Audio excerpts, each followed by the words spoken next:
adalah atmosfer kita. Kumpulan gas yang super kompleks dan dinamis. Tanpa atmosfer ini, ya kehidupan di bumi nggak bakal ada. Serius. Yuk kita cari tahu kenapa. Oke, ini dia rencana perjalanan kita hari ini. Pertama, kita bakal kenalan dulu sama fungsi si perisai planet kita ini. Terus, kita bakal terbang ke atas, menembus lapisan demi lapisannya. Nggak cuma itu, kita juga bakal bedah tuntas apa bedanya cuaca dan iklim, lihat gimana para ilmuwan memetakannya di seluruh dunia, dan yang paling penting, kita akan lihat ancaman yang sedang dihadapinya.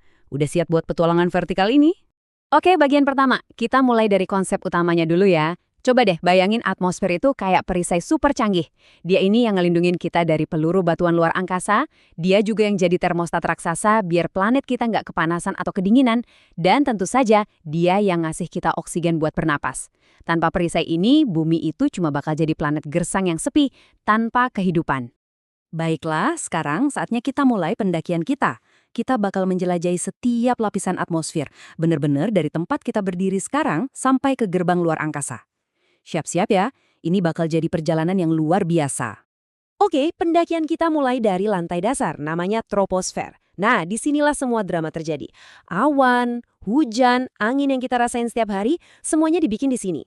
Naik sedikit, kita masuk ke stratosfer. Di sini ada sesuatu yang krusial banget, lapisan ozon. Anggap aja ini sunscreen raksasa planet kita yang nyaring radiasi UV berbahaya dari matahari. Lebih tinggi lagi, ada mesosfer. Tahu nggak? Di sini sekitar 40 ton meteor dan debu kosmik ludes terbakar setiap hari. Jadi ini kayak satpam kosmik pribadi kita. Lanjut ke atas, ada termosfer.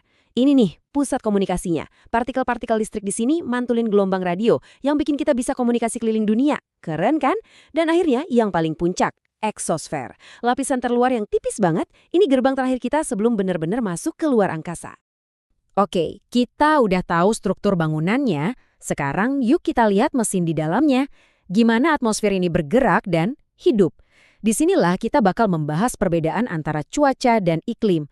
Dua hal yang sering banget ketuker, padahal beda banget. Kuncinya cuma dua, waktu dan ruang.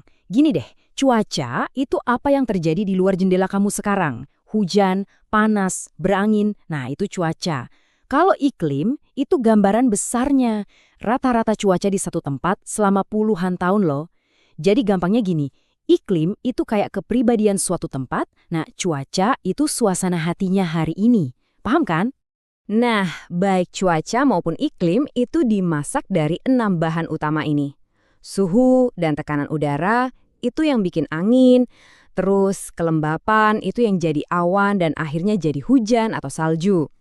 Interaksi keenam elemen inilah yang menciptakan semua fenomena cuaca yang kita alami, dari angin sepoi-sepoi sampai badai yang dahsyat.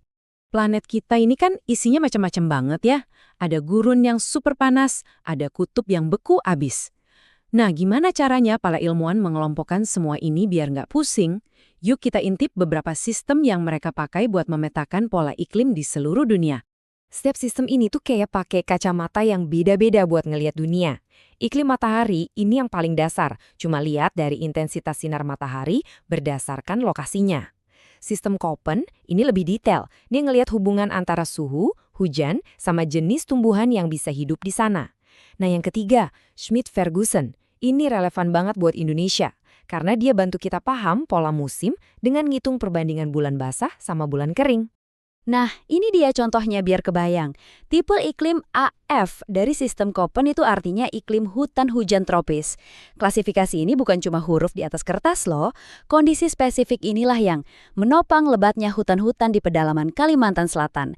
Ini bukti nyata gimana data iklim abstrak itu nyambung langsung ke ekosistem yang bisa kita lihat dengan mata kepala sendiri. Oke, sekarang kita turun lagi ke bumi dan harus berhadapan sama kenyataan yang jujur aja agak berat.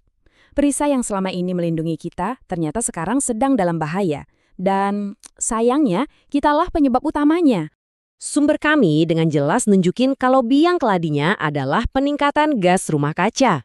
Gas-gas ini, kayak karbon dioksida dari pembakaran bahan bakar fosil, tuh kerjanya mirip selimut. Dia ngejebak panas di atmosfer, nggak ngebiarin panasnya keluar. Nah, proses inilah yang kita kenal sebagai pemanasan global yang kemudian memicu perubahan iklim yang lebih luas lagi.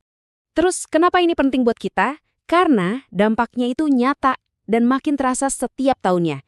Kita bicara soal cuaca ekstrim yang makin sering dan makin parah. Badai yang lebih kuat, kekeringan yang lebih panjang, sampai gelombang panas yang mematikan. Ini bukan lagi soal masa depan, ini udah terjadi sekarang dan mengancam kehidupan jutaan orang. Kita tutup pembahasan kali ini dengan satu pertanyaan reflektif. Perisai tak terlihat kita ini udah menjaga kita tanpa henti. Pertanyaannya sekarang, bagaimana kita bisa melindunginya balik?